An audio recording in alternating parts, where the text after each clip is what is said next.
ክስተት ነው ሁለቱም አጠራጠር ያሉ ግጥሞቼ በመከላከያ ሰራዊታችን ላይ ያተኮሩ ናቸው የመጀመሪያው በሰሜን እዝ በደረሰባቸው ድንገተኛ ጥቃት የህይወት መስዋዕትነት ለከፈሉ ጀግኖቹ የሰሜን እዛችን የሰራዊታችን አባላት ይሁንልኝ እንዲህ አቀርበዋለሁ ከከዳኸኝ ክህደት ይልቅ እሳት ረግጠን ለብሰን እሳት ከላይ ሐሩር ከፊት ጥይት ከውስጥ ረሃብ የአካል ዝለት ከተፈጥሮ ጋር ግብ ግብ ከጠላት ጋር መተናነቅ ለአንድ ኢትዮጵያችን ክብር በጥቁር አፈሯ ላይ አብረን መውደቅ ወዲህ ደግሞ ሲኖር ፋታ ከዛፍ ጥላ ስር ተቀምጠን ክላሻችንን ተመርኩዘን የልብ ምስጢር የምንጋራ ዓለማ ያስተሳሰረን አደዬ ወላጅ እናትህ የእናቴን ናፍቆት የሚያስረሱ ወደይ እያሉ ፍቅር የሰጡኝ አጅሃ ብለው ያበረቱኝ ቋንቋህን መልመድ ተስኖኝ ያበሸክ ያግባባኸኝ አንተ ማለት የልቤ ሰው የመወለድን ቋንቋነት ወንድም ሆነ የነገርከኝ ምድራዊ ፈተና በስቶ ዙሪያው ቢነድ በገሞራ ጥሰነው እናልፈዋለን የማይሞት ታሪክ ልንሰራ እያልን የዘመርን በጋራ የማንጨበጥ ነበልባል እሳት ነን ለጠላታችን ፍሙ ከርቀት ይፋጃል ብረት ያቀልጣል ክንዳችን እያልን በወኔ ያዘምን እኔ እናንተ አንድ ነበርን ጓዴ ካንተ ቀድሜ ፈንጂ ልረግጥ ነፍሴን ልሰጥህ የማልኩብህ ምን ያህል አምኜህ ነበር ጭንብልህን አልፌ ያላየው የቀበሮ ጉድጓድ ወንድሜ አንተ የክፉ ቀን ጓዴ ሀገሬን በጎች ሸጠሃት ቃታ መሳብክን ልመን እንዴ በግፍ ጥለኸኝ እያየው ለአሞራ ሲሳይ ስትሰጠኝ በሬሳይ ላይ ስትጨፍር እፍኝ አፈር እንኳን ነፍገኸኝ ቀርጥፈ ከበላኸው ቃል በላይ ከከዳኸኝ ክህደት ይልቅ እመነኝ ሞቼም ያመኛል አንድ ጥያቄ ባልጠይቅ ጥያቄ ይሄ ሁሉ የግፍ መዓት ባለርኳችሁ ላብ ገብሬ ምን አጎደልኩኝ ንገረኝ ምን በደለች ሀገሬ ጨረስኩ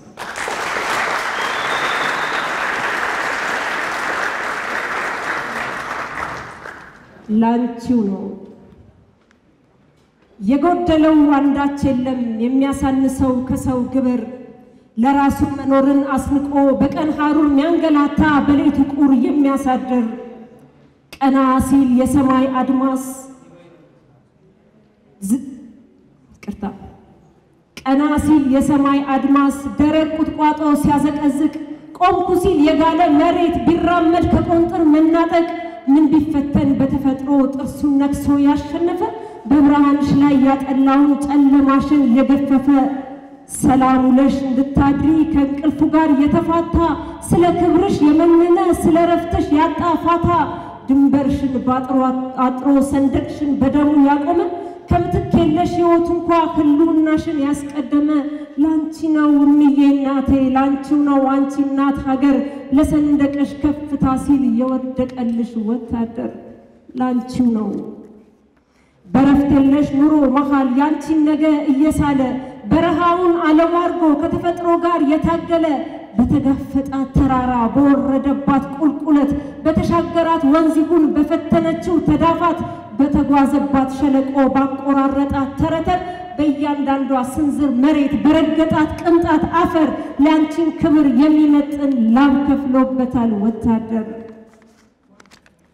ምንም ገጹ ቢጎሰቁል ቢሻክር ደድሮ መዳፉ ምንም አንጀቱ ቢታጠፍ በውሃ ጥም ቢደርቃፉ በጉዞ ብዛት ቢዝሉ እረፍት አያውቀይ እግሮቹ በእንቅልፍ ጦት ቢዳከሙ ቢደበዝዙ አይኖቹ በማይታየው ውስጡ ግን ባላስተዋልነው ልቡ ላይ ሀገሬ አንቺ ነግሰሻል ደምቀሻል ከፀሐይ በላይ ላንቺው ነው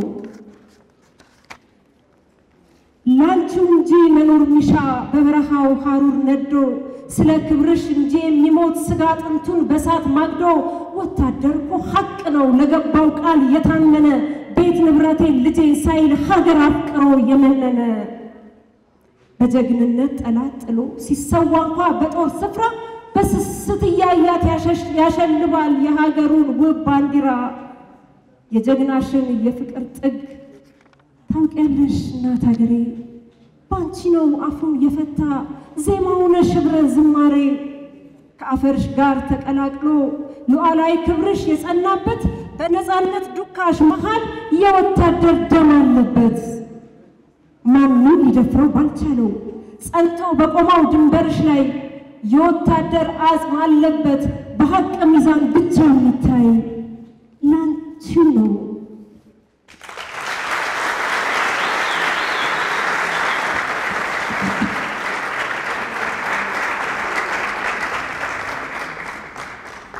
ባዘጋጆቹ ምርጫ ግጥም የምትል አጭር ወግ አቀርብላችኋለሁ። ግጥም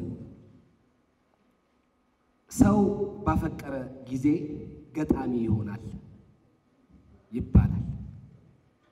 እውነት ነው። ለምን ብትሉ 8ኛ ክፍል እያለሁ በእኔ ደርሷል። ቀጥሎም በወንድሜ ያን አይገባኝም እንጂ የምወዳት ልጅ ቢጫ ሸሚዝ አድርጋ ከመጣች እኔም በልጋታው ቢጫ ሸሚዝ ወይም ካኔቴራ ወይም ወደዛ የሚቀራረብ የሆነ ነገር ለብስ ነበር። የትልቅ ሰው ቢሆንም ከየትም ፈልጌ ለብሼ እሄዳለሁ። የወንድ አያቴም ቢሆን ግድ የለኝም። ከዛ ግጥም ገጠምኩ። አንቺ የለበሽውን እኔም በንጋታው ለብሼ እመጣለሁ። ከለራችን ገጥሟል ውሃ አጣጬ ነሽ ካሁኑ ታይቶኛል። መማራቀቶኛል አሞኛል ፈርቻ አልነገርኩሽ ፍርሃት ይዞኛል። ምኑን የቄራ ልጅ ነኝ በሞት ይሻለኛል ብዬ ነበር። እውነት ነው። ሰው ሲያፈቅር ገጣሚ ይሆናል። ምክንያቱም ስናየው ያፈቀረ ላፈቀራት የሆነ ነገር ማለት ይፈልጋል በግጥም ያፈቀረች ሴትም ላፈቀረች ወንድ የሆነ ስንኝ መቋጠር በገጠርም በከተማም የተለመደ ነው።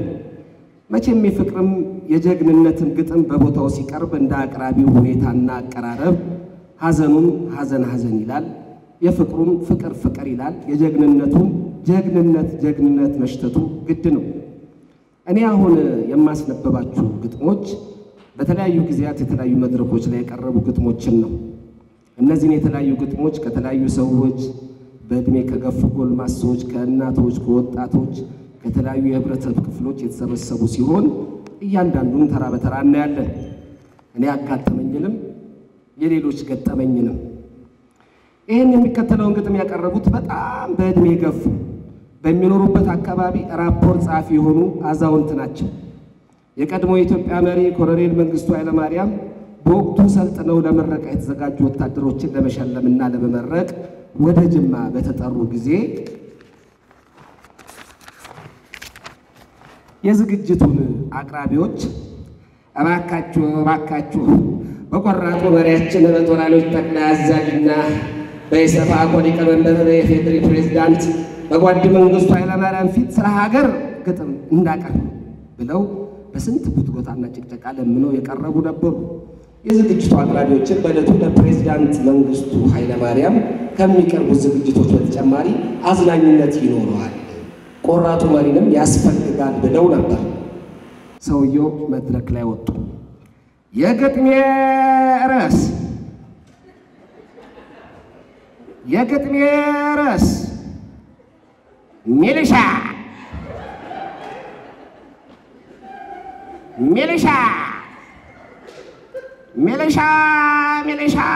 ሚሊሻ ይይዬ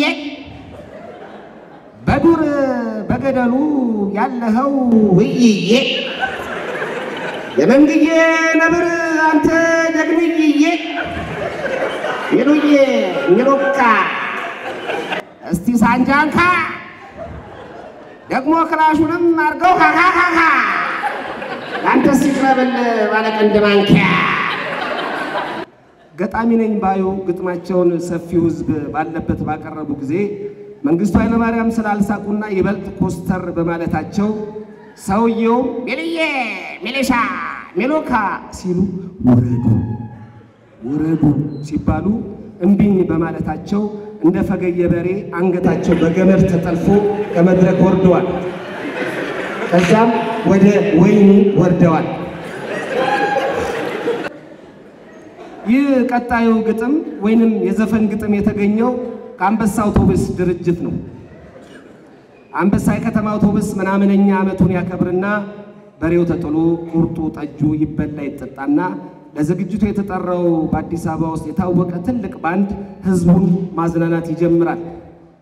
ያ ድግሱን ሲበላና ሲጠጣ የነበረው የአንበሳ የከተማ አውቶቡስ ሰራተኛ በታላቁ ባንድ የዜማ ዝግጅት ምንም ሊዝናና ሊጨፍር አልቻለም። ይልቅ ሰው ተቆራርፎ ጸጥ። ታላቁ ዝግጅት ቦታ ሬሳ የወጣበት ቤት መሰለ። በዚህ ጊዜ አንድ የአንበሳ አውቶቡስ ሰራተኛ ከኋላው ወንበር ተነሱ።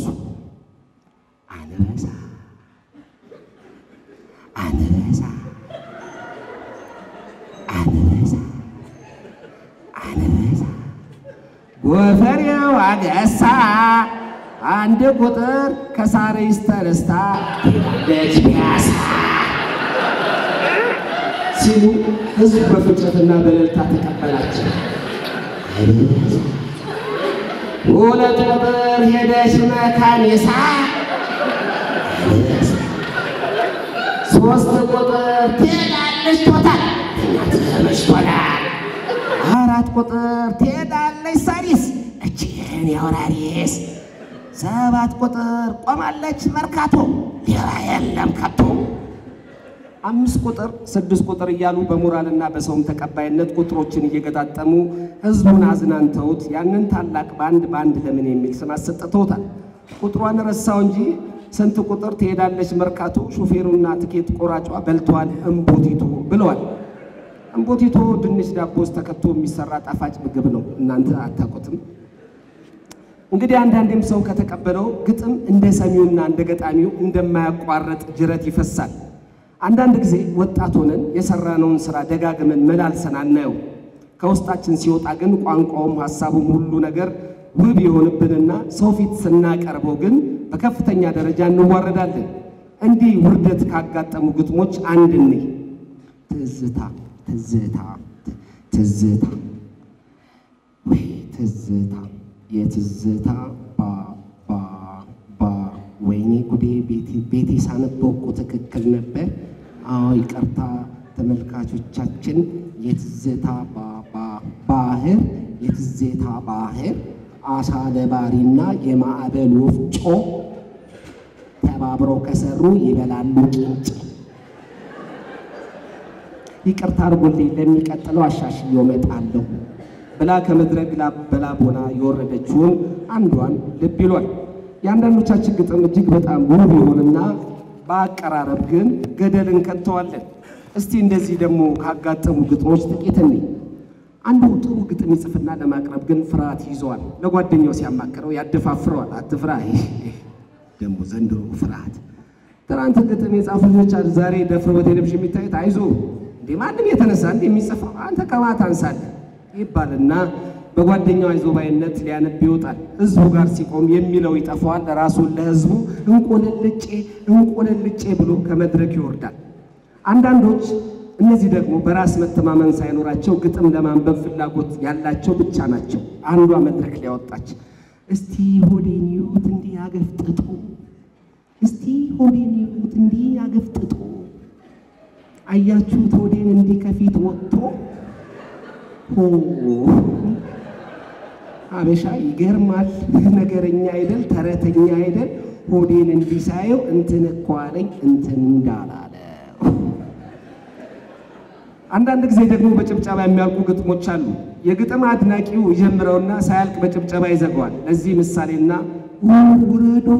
ውረዱ ከመድረክ ከሚባሉት ውስጥ ደግሞ አንድ ግጥም እንይ። ወባ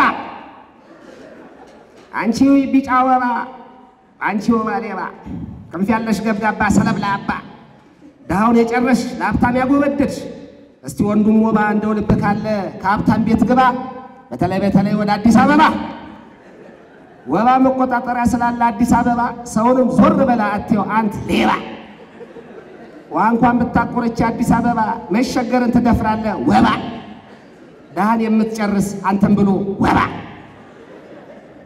ይህ ተደጋጋሚ ሐሳብ ስለሆነ በህዝብ ጭብጨባ ይቆማል። አቅራቢው በእድሜ ገፉ እንኳን ቢሆን ይግጥም በቢጫው ወባ ከመነደፍ አይተናነስምና እንደምንም ይቆማል በፉጨት። ሌላው አንድ ወዳጄ ጉራጌ ዞን ተከሰተ ብሎ ያጫወተኝ ነው። ከዚህ ቀጥሎ ማወጋችሁ ሰውየው ታዋቂ ገጣሚ ናቸው። በወረዳቸው ውስጥ ያገሩ ባለሀብቶች ድልድይና ትምህርት ቤት ይሰራሉ። ለማስመረቅም ዝግጅት ይደረጋል። እኚህ የተቀደሱ ሰው ይህንን የተቀደሰ ተግባር ለሰሩ ሰዎች ማሞካሻ ግጥም ጽፌያለሁ ብለው ተፈቅዶላቸው መድረክ ተሰጣቸው። እንደመሆኔ መጠን ራፖርት ጸሐፊ እንደመሆኔ መጠን ራፖርት ጸሐፊ ጎይታን በከር ያርገው ወዳጃችን ሻፊ ራፖርት ጸሐፊ እንደመሆኔ መጠን ራፖርት ጸሐፊ እንደመሆኔ መጠን ባለው ላይ ጨምረት ጎይታ ለነጅሙቲን አሉ። ጎይታ ጌታ ፈጣሪ ማለት ነው በጉራጌኛ። ሶስተኛው የሚያደንቁት ሰው ስሙ ተገኝ ነበርና ተጨንቀው ተጠበው በስሙ ግጥም መግጠም ሳያቀታቸው አልቀረም። ይሁንና የሁለቱም ባለሀብቶች አስደስተው ይህንንም ባለሀብት ማስደሰት ስለነበረባቸው መሃላችን የሚገኘው ይህ ደግ ሰው ተገኝ መሃላችን የሚገኘው ይህ ደግ ሰው ተገኝ ትምህርት ቤት መንገድ ያስራው ይህ ሀብታም ተገኝ ነገም ውሃና መብራት አስገብቶ ያስብለናል።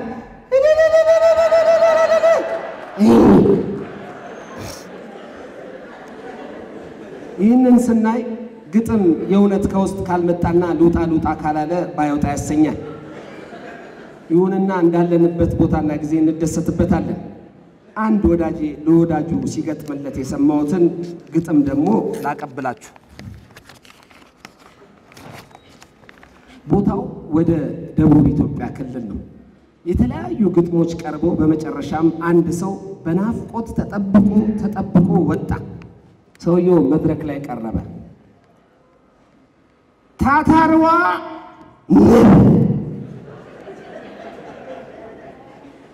ታታርዋ እንጥዝ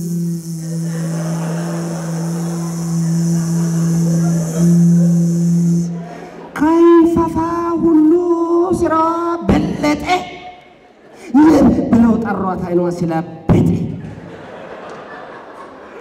የግጥሙ ደራሲ እንደራሲ ሁለተኛ ግጥሜና ከብዙ ተወዳዳሪዎች መሃል አስመርጦኛ 1000 ካሬ ሜትር ቦታ ያሸለመኝን ቀጣዩን ግጥም እንደምከተለው አቀርበዋለሁ አለና እንዲህ አነበበው። እዛ ማዶ ጋራ ይኖራል ሲዳሞ እዛ ማዶ ጋራ ይኖራል ሲዳሞ በፊት ይሮጥ ነበር በላይነህ ዴንሳሞ። አንዳንዴ ደግሞ ቤት ባይመታም እኛ በራሳችን በጉልበት ቤት እንዲመታ የምናደርጋቸው ግጥሞች አሉ። እነዚህ ግጥሞች ፈገጋስ ብለውን ከማለፍ ሌላ ምንም አይነት ነገር አይፈጥሩብንም። ትምህርትም ዕውቀትም ደስታም አናገኝባቸው። ተከታዩን ግጥም ያገኘሁት ከኤርትራ በሱዳን በኩል ወደ ኢትዮጵያ የመጣ አንድ ወዳጄ እዚያ ኤርትራ የግጥም ምሽት ተዘጋጅቶ በአማርኛ ካቀረበው ግጥም ነው። ቀይ ባህር እስቲ ሎሮሶ ቀይ ባህር ይላል እዚህ ቀይ ባህር ለ30 ዓመት ተታገልን ቦጣም መንግስቱ ኃይለ ማርያም አየር ለመቀበል ሙጽዋ አይመጣም። አንድ ጥይት እስቲ ቀር ታገላለሁ ሲል ወዲ አፈወርቀው ሞጥቶ ቀይ ባህር ኮቶተው ያው ዝምባብዌ ማለት ቀይ ባህር ማለት ነው። ይህንን ለነገረኝ ልጅ አንደኛ ይህንን ግጥም የጻፈው ሰው አይረማም። ሁለተኛ ምንድነው ይሄ እኔ በቦታው ላይ ብገኝና በተለይም አዳራሽ ውስጥ ተገኝቼ በኖሮ ከሀገር አስወጣው ነበር ስለው ዋይ እንኳን አንተ እዛ አገር አለውክ አንተ ከዛ አገር ብታስወጣው ለዚህ አገር ይመጣልሃል። ደግሞ ሌላ ያልነገርኩ ነገር ደግሞ ግጥሙ በኤርትራ ቋንቋ ሲነበብ እኮ ቤት ይመታል አለኝ። አቶ ተሳስተሃል፣ ይሄ ቤትም ጎረቤትም አይመታም ብየዋል። ይሰው እዚህ ሀገር ምን እንዳጋጠመው ግን መጨረሻውን ከግጥሙ መረዳት ይቻላል። አንድ ወቅት ላይ በሀገራችን ሳንሱር የሚባል ጣጣ ነበር። አሁንም ይሄ ሳንሱር ጣጣ ድራሹ እንዲጠፋና የመጻፍና የመናገር መብት ሁሌም እንዲኖር የሁላችንም ፍላጎት ነው። በአንድ ወቅት ይህ ሳንሱር የሚባል ጣጣ በከፍተኛ ሁኔታ አስፈሪ ስለነበር አንድ ሰው ስቴጅ ላይ መድረክ ላይ ከመውጣታቸው በፊት ትንሽ አስነጠሱ እና መንግስትን የሚነኩና አሽሙር ያላቸው ስርዓቱን የሚያስቆጡ ከመሰሉ ግጥሞች አይቀርቡም ነበር። በዚህ ወቅት ከቀረቡት ግጥሞች አንድ ወዳጄ ያጫወተኝ ግጥም እንካችሁ። አቅራቢው ግጥሙን ሊያቀርብ ወደ መድረክ ላይ ወጣ። እናም ርዕስ ብሎ ጀመረ። ርዕስ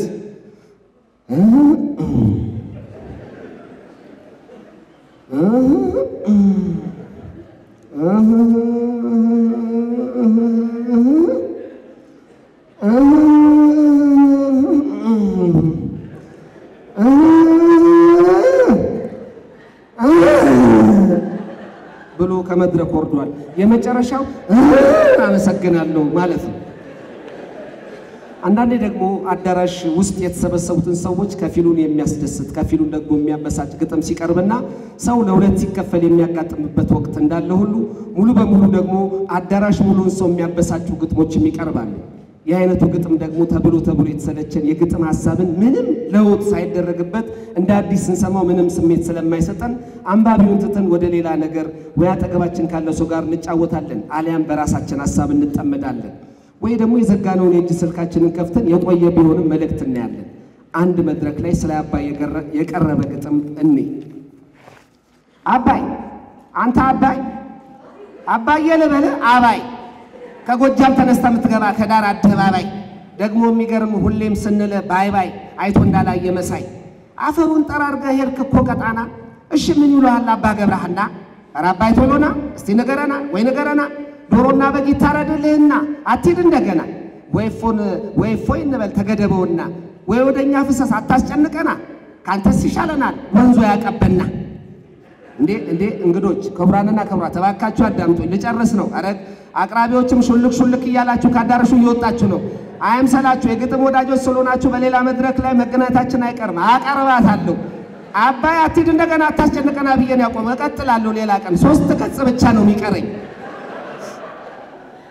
ሰው በተለይ በውስጡ አንዳች ነገር ጻፍ ሲለው ይጽፋል። በሞራል በጉልበትና በስሜታዊነት እንደ ስራ እስቲ ግጥም ልጻፍ ብሎ መጻፍ ደግ እንዳልሆነ ግጥምን በስሜት አመጣው የሚወልዱ ሁሉ ይናገራሉ። አንዳንድ ግጥምን አንብበን ግጥሞቹን ልቋጭ። አንድ መድረክ ላይ ግጥም የማንበብ እድል ተሰጥቶት ሊያነብ ወጣ። የዚች ሀገር ዕጣ ሎቶ ነው ፈጣን ማን ይስተካከላል እንደባለ ዝሆነ። ወንድሜ ላፈቀራት ልጅ የጻፈውን እንመልከት። ርዕስ ሩታዬ ለኔ እኔም ወድሽ እኔ ወድሻለሁ በነፍሴ ድረሽ የኔ ፈጥኖ ደራሽ አዋሽ። እዚህ ሀገር የሚኖር አንድ ህንዳዊ አንድ የወደደውን የኛን ሀገር ግጥም ሲያነብ እንመልከት።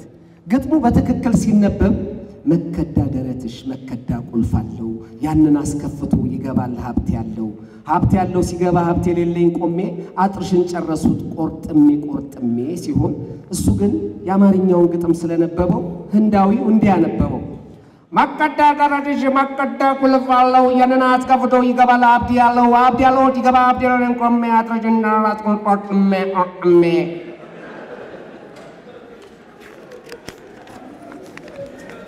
በመጨረሻም እኛ ሰፈር ለማርች 8 አንደኛ የወጡትን ሴትና ሸማ ያሸለማቸውን አንድ ግጥም አንብቤ ወጌን ልቋጭ። ሴትዮዋ አሸንፈው ነው አንደኛ ወጥተው ለማርች 8 ቀበሌ ቀረቡ። ርዕስ ማርች 8 ባልሽ የሚመታሽ ከሆነ ኢዲየት በበር መቀርቀሪያ አናቱን መፈንከት አትውጪ አትግቢ ከነሳሽ ነፃነት አትለማመጪ ኮስተር በይበት ጠገብ ብሎ ካሰበ መማታት መክተፊያ አንስተሽ አናቱን መበርገድ ሴት ዳኞች ሞልተዋል እድሜ ለማርች 8።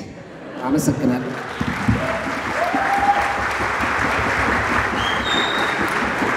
አመሰግናለሁ።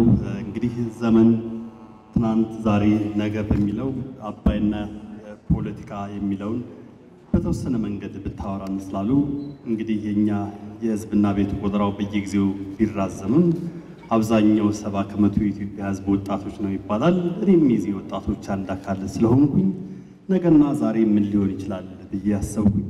ግጥም ስለሆነ የአባይን ጉዳይ የምጀምረው አበበ ብርሃኔ 1993-94 ላይ የመጀመሪያ ሙሉ አልበሙን ሲሰራ የአባይን ጉዳይ በተመለከተበት እንደ ላሜ ቦራ በሚለው ዜማ ውስጥ ካስገባው የአባይን ጥናት ሳደርግ ያገኘሁት አባይን አለመጠቀማችን ስለሚያሳይ አንድ ሁለት ስንኞች እንደ መግቢያ ብጠቀም ትፈቅዱልኛላችሁ ብዬ ተስፋ አደርጋለሁ።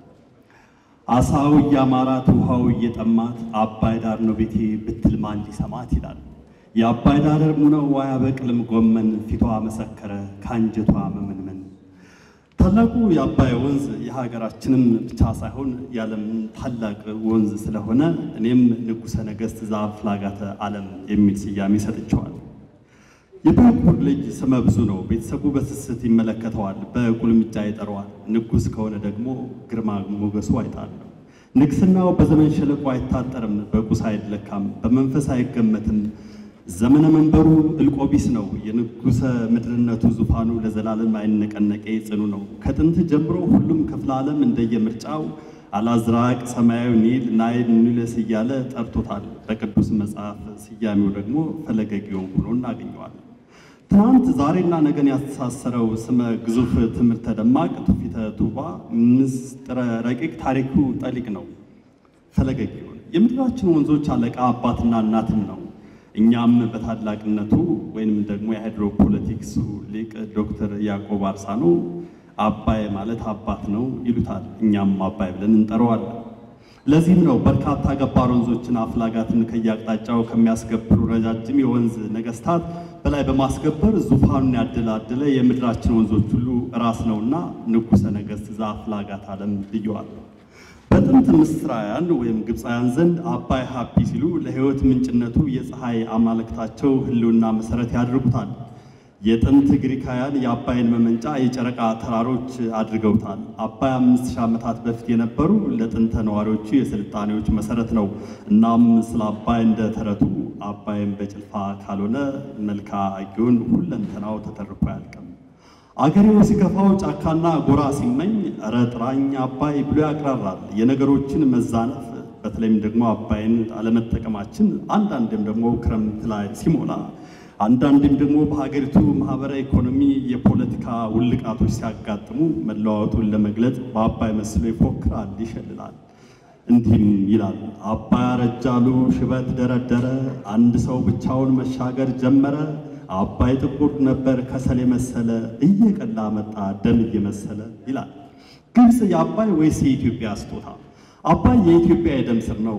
አባይ ከግርጌ እስከ ራስጌ የኢትዮጵያን ደም እየወሰደ ከግማሽ ከግሽ አባይ ምንጭ ተነስቶ ሜዲትራኒያን ባህር እስኪሰጥም ከጮቄ ተራራ እስከ ሲናይ በረሃ መልከ ብዙ መልካ ምድር አየር ንብረትና ብዝሃ ሕይወትን አስተናግዷል። ገባሮቹ እልፍ ናቸው። ከ86 በመቶ በላይ የናይል ውሃ ተከዜና ባሮን ጨምሮ ከኢትዮጵያ ይፈሳል። ይህም ከአጠቃላይ ፍሰቱ የኢትዮጵያ አባይ ተፋሰስ 1/5ኛውን ይሸፍናል። በሙሉ አብዛኞቹ የኢትዮጵያ ወንዞች ታላላቆቹ ይፈሳሉ፣ ለአባይ ይገብራሉ። አባይም እያስገበረ 14 በመቶ ድርሻ ብቻ ከያዘው ነጭ አባይ ጋር ካርቱም ላይ ተቆራኝቶ በእነሱ አጠራር ናይል ነው ይሉታል። ዲያቆን ዳንኤል ክብረት ደግሞ ናይል ማለት በግዕዝ እንደሆነ ነግረውናል። ሱዳንና ግብፅ ለምሳሌ እነዚህ ተፋሰሶች ተምጫ፣ ብር፣ በለስ፣ ወለቃ፣ ዳቦስ፣ ፈንጫ፣ ሙገር፣ ጀማ፣ በሽሎ፣ ጉደር፣ ደዴሳ ለአባይ ገባሪ ንዑስ ተፋሰሶች መካከል ናቸው። ኢትዮጵያ ከ90 እስከ 100 ሚሊዮን ቶን በማዕድን የበለጸገ ለማፈር በየዓመቱ ትገብራለች። አባይ ለዘመናት ከኢትዮጵያ ተራሮችን እየቧጠጠ ኮረብታውን እየላጠ ዋልካ መሬቱን እየመጠጠ ሰብሏን እየገፈፈ እንስሳቷን እየላፈ ለዘመናት ይነጉዳል። ይህ ግን ተራ አፈር አይደለም፣ ከገለዋ እየተበጣ የሚፈስ ደም እንጂ።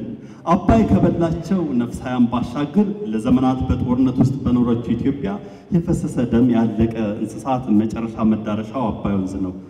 ይህ የኢትዮጵያን ቀጣይ ዘመን ህልውና የሚፈታተን ዘላቂ ግብርናዋን የሚያናጋ ለቀጣይ ትውልድ የምግብ ዋስትና ጦት የሚዳርግ የአገር የደም ፍሰት ነው። ስለዚህ አባይ የግብጽ ስጦታ ሳይሆን ኢትዮጵያ የግብጽ ስጦታ ወይም ግብጽ የኢትዮጵያ ስጦታ ናት ማለት አለብን።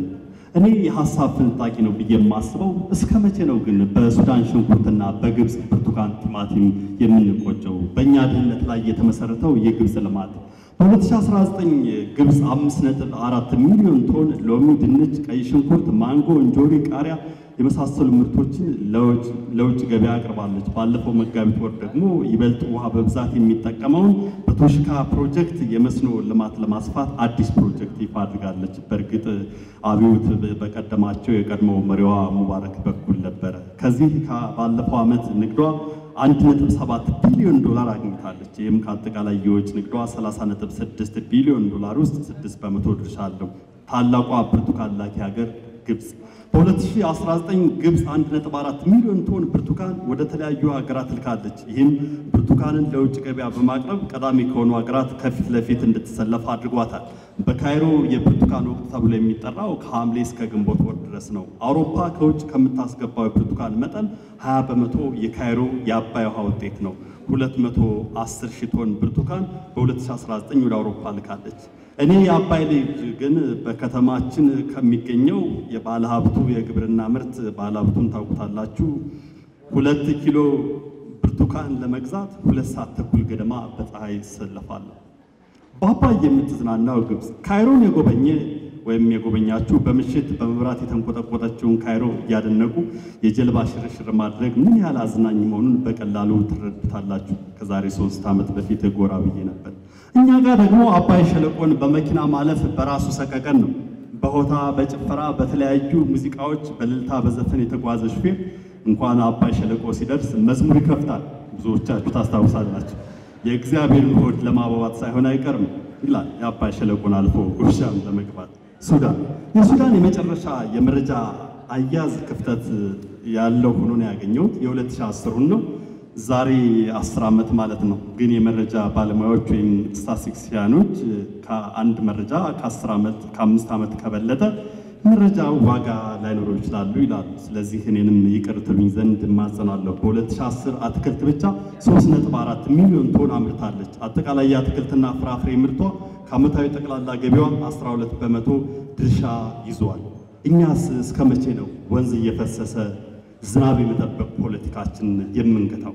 በዚህ ላይ አንዴ ተደጋጋሚ ድርቅ፣ ከቅርብ ዓመታት ወዲህ ደግሞ እንደምናየው በዝናብ ወቅት የአንበጣ መንጋ በተደጋጋሚ እየጎበኘን ነው። በኢትዮጵያ 123 ቢሊዮን ሜትር ኩብ ገጸ ምድር ውሃ፣ 2.6 ቢሊዮን ሜትር ኩብ የከርሰ ምድር ውሃ ሀብት አለ። በመስኖ ሊለማ የሚችለው ተዳፋታቸው ከ6% በታች የሆኑ መሬቶች ብቻ 3.7 ሚሊዮን ሄክታር መሬት ነው። እንግዲህ ይህንን ከተዳፋታቸው ምናምን የሚለው አግሮ ኢኮኖሚስት መሆን ሳይጠይቅ አይቀርም። ግብጽ ግን አሁን ላይ እየለማ ያለው 3.5 ሚሊዮን ሄክታር እያለማች ነው። ቻይና በዓለም ላይ ሊታረስ ከሚችለው መሬት ድርሻዋ 7% ነው። የዓለምን 1/5 ሕዝብ ግን በአስተማማኝ ሁኔታ እየቀለበች ነው። በተቃራኒው ሀገራችን የራሷን ቀርቶ የበርካታ ሀገራት ሕዝብ መቀለብ የሚችል መሬት እያላት ዛሬም እየተራበች ነው። ምክንያቱም ወንዝ እየፈሰሰ ዝናብ የመጠበቅ ፖለቲካን ባለመግታቷ አሁን ላይ ከግማሽ ቢሊዮን ዶላር በላይ እያወጣች ስንዴ ከውጭ ታስገባለች። ይህ እንዳንድ ወጣት ኢትዮጵያዊ ያስቆጣል፣ ያናድዳልም፣ ለሌላ ስራም እንድንነሳሳ የሚያስገድድበት ይመስለኛል። ከ30 ዓመታት በኋላ የኢትዮጵያ ሕዝብ 150 ሚሊዮን ገደማ ሊደርስ ይችላል የሚል የቅርብ ጊዜ የስነ ሕዝብ ትንበያ አለ። ልብ አድርጉ። ይህ ሕዝብ ለመመገብ በአሁኑ ወንዝ እየፈሰሰ ዝናብ የመጠበቅ ፖለቲካችንን ከገፋ አሁን ያለው ምርት 60% እጥፍ ማሳደግ የግድ ይለናል። እኛስ በአባይ ላይ ለምን ትልቅ ግድብ ሳንገነባ እስከ ህዳሴው ግድብ ግንባታ ድረስ ዘለቅ? በአባይ ጂኦፖለቲካ ኢትዮጵያን ያመለጧት 2 ወሳኝ ሁነቶች አሉ።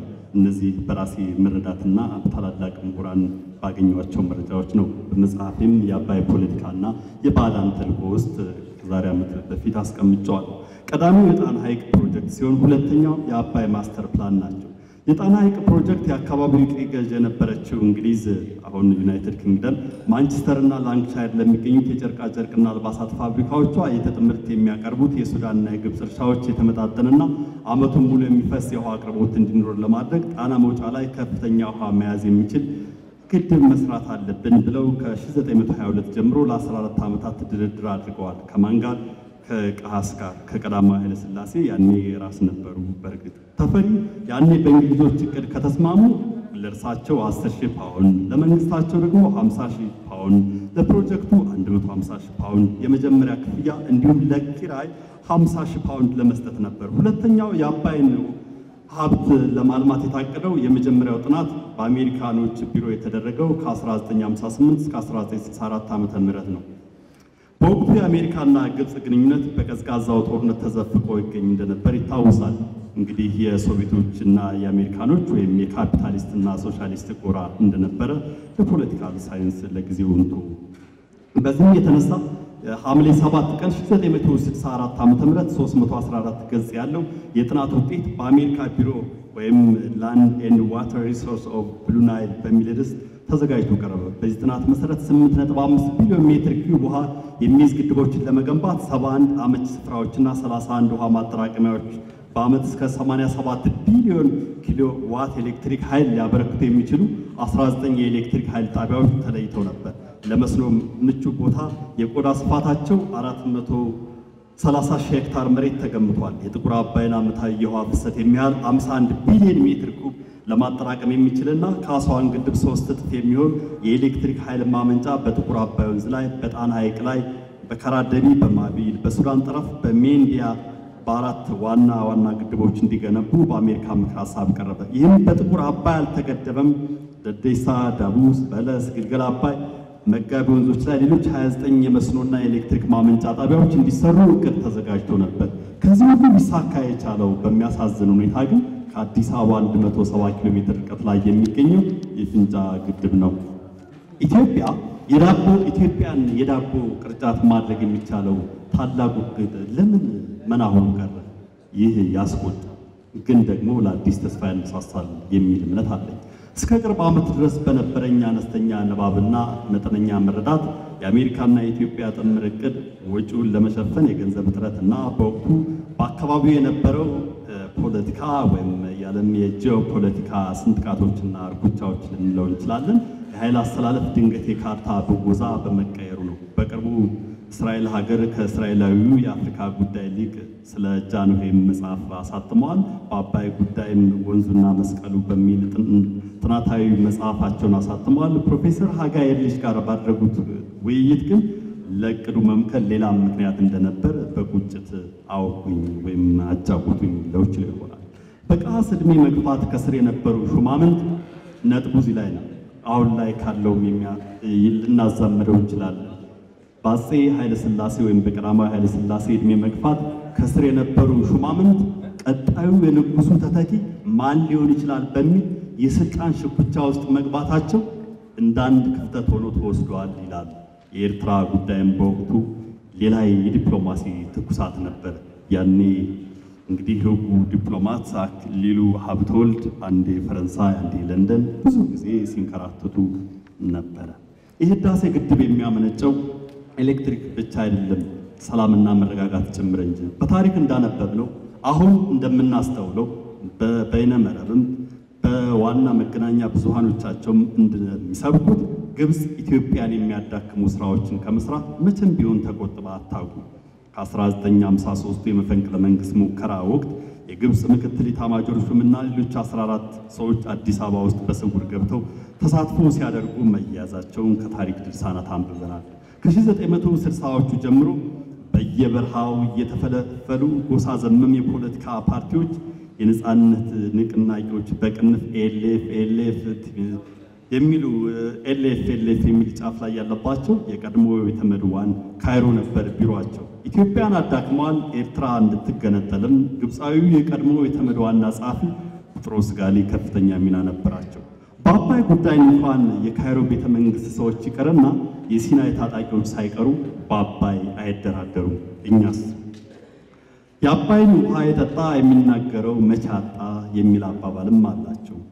አሁን እኛም እንግዲህ የህዳሴ ግድብ በሚያመነጨው ኤሌክትሪክ ኃይል ብቻ ሳንገደብ ሰላምና መረጋጋትን ጭምር ነው የሚከፍተው። ምክንያቱም የካይሮ ፖለቲከኞች የእጅ አዙር ጦርነት እንዳይከፍቱብን ከፊት ለፊታችን ወሳኝ ግዳጅ ይጠብቀናል። የህዳሴ ግድብን በማጠናቀቅና ውሃ ሞልቶ መጨረስ። ውሃ ከተሞላ ኢትዮጵያ ኒውክሌር እንደታጠቀች ይቆጠራል። ከዛ በኋላ ሀገረ መንግስቷ የተረጋጋ ሆኖ ይቀጥላል። ይህ ይሆን ዘንድ ግን የሁላችን ትብብር ይጠይቃል። በጊዜያዊ የፖለቲካ ልዩነት ተሸብበን ዘላቂ ጥቅማችን ለባዕዳን አሳልፈን እንዳንሰጥ መጠንቀቅ ያሻል። አለበለዚያ ባለቅኔው ክቡር ከበደ ሚካኤል ሺህ ዘመን ተጉዤ ሺህ ዘመን ደርሼ በሄድኩበት መንገድ መጣው ተመልሼ እንዳይሆን ነገሩ አሁንም ልንጠነቀቅ